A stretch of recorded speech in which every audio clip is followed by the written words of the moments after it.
I was 10 years old when Grandma came to live with us. It was about 6 months after Granddad passed away, and I guess, looking back, she must have been lonely in that big house of theirs, rattling around with only the grief and memories for company. So, despite a few protests from Mum, my parents took her in. There were no protests from me. None at all. Grandma was loud and fun, and I loved her. She had an almost limitless supply of boiled sweets, and she'd always slip me a couple whenever she saw me. She was always the first to stick up for me when I got in trouble, too. But it was her stories I loved best. Grandma had all kinds of stories. Stories about growing up during World War II, and stories about the things she'd get up to with her friends on the South Coast after her family had been evacuated. Sad stories, funny stories, adventure stories. But it was her scary stories that were my favorite. Grandma had lots of scary stories. She told me she dabbled in the occult when she was a teenager, trying out Ouija boards with her friends. Tarot, cards, fortune-telling, all that stuff. Most of the stories I'd laugh off, or forget about not long after she was done telling them. But there were a couple that really did spook me a bit. I was only 10 at the time, you have to understand, and Grandma certainly knew how to bring the stories to life. She'd shut off the lights in my room so only the glow of the night sky shone through the curtains, and she'd shuffle in real close enough so I could see the wrinkles on her face and smell the boiled sweets on her breath. Close enough so her deep blue eyes could stare straight into mine. She must have given me nightmares with a few of those tales. But now, years later, there's only one that I can still remember. Only one that stuck with me. The story about the shower and Mr. Longfingers. Grandma told me about Mr. Longfingers one night after I asked about her baths. Grandma used to love her baths. She'd spend ages in them, light candles and incense, and lie in the tub humming to herself until the water turned cold. It drove my mom crazy, but when I asked her why she loved them so much, she said it was the only place she could relax. It was the only place that was safe for her to relax. You know people like me, who are, well, more sensitive to certain things. We have to have baths, she told me seriously one night. Shuffling closer on the bed, I couldn't possibly spend that long in the shower. It'd be far too risky. Grandma stared at me with those blue eyes of hers, unsmiling, and I knew it was time for one of her stories. One of the scary ones. I shivered with pleasure and pulled the covers up to my chin. Why is it risky, Grandma? She half turned to look out the window, watching me from the corner of her eye, pausing for effect. I waited, feeling my heart rate pick up ever so slightly in my chest. Well, she said after a moment, it's only risky if you close your eyes, of course. If you close your eyes for longer than 10 seconds. What do you mean? Why? Well, do you ever play that game in the playground with your friends? The one where someone turns their back, and the others sneak up on them when they're not looking? I nodded, and Grandma nodded back. Exactly. So that's what it's like in the shower, when you have your eyes closed. That's what it's like with Mr. Longfingers. A cold itch tickled back. Who's Mr. Longfingers, Grandma? She let out a deep breath, as if she wished she hadn't said anything. Turned her head back to face mine. When she next spoke, she'd lowered her voice. No one knows, exactly, Grandma whispered. Some think it's a creature that's attracted to the heat and smell we give off in there. Others think it's a demon that finds a way into our realm through the dense steam clouds.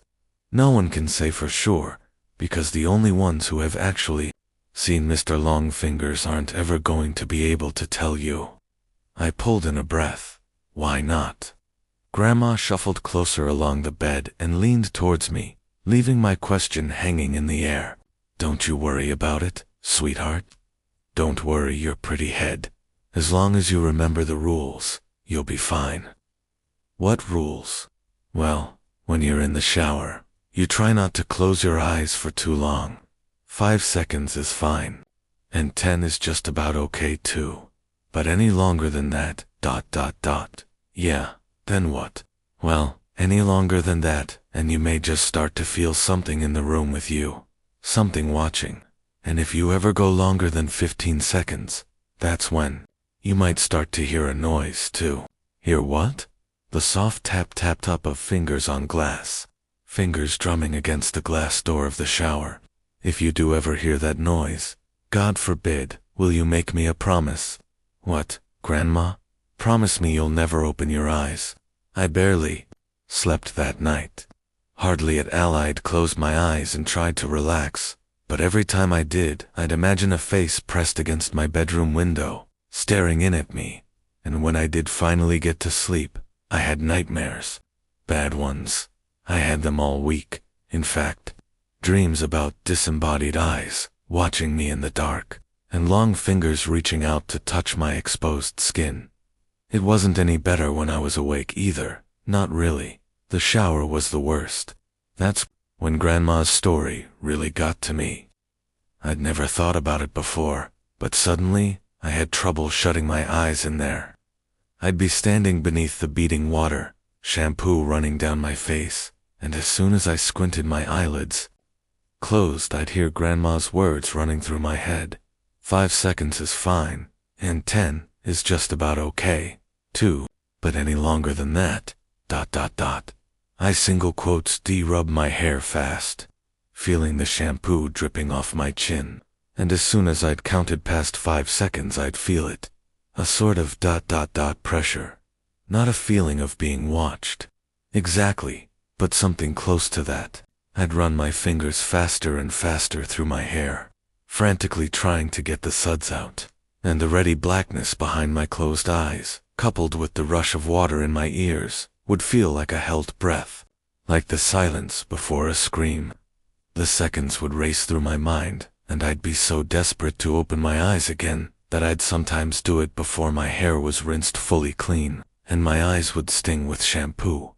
But before I shut them again, I'd always be sure to peer out through the steamed glass door of the shower cubicle, just to make sure I was still alone. It wasn't long before Mum realized something was up.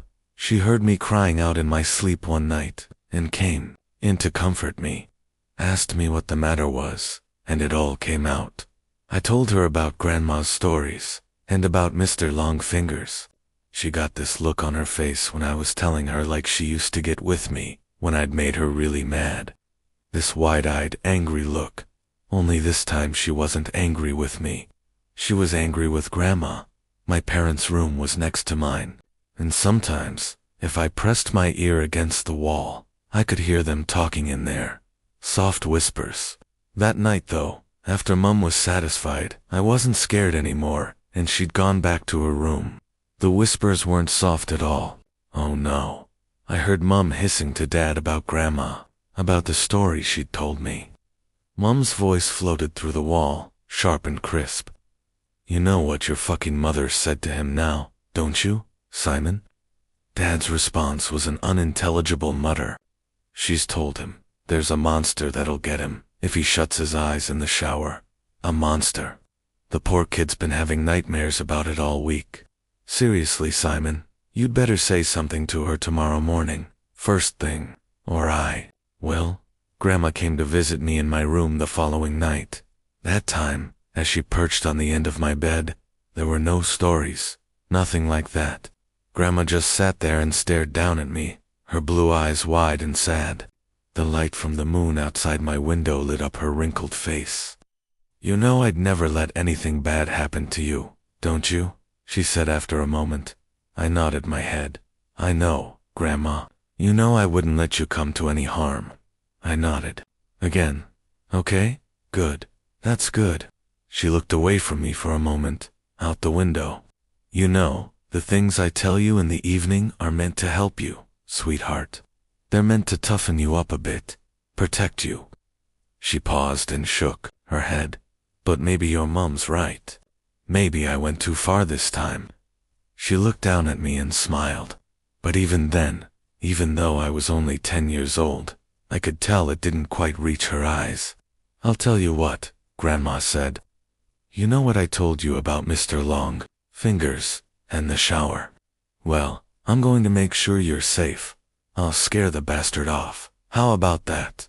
It won't come back in a hurry if it has to face me. I stared up at Grandma, watching her face glow in the moonlight, watching her smile down at me. I nodded my head. Once, I was the one who found her.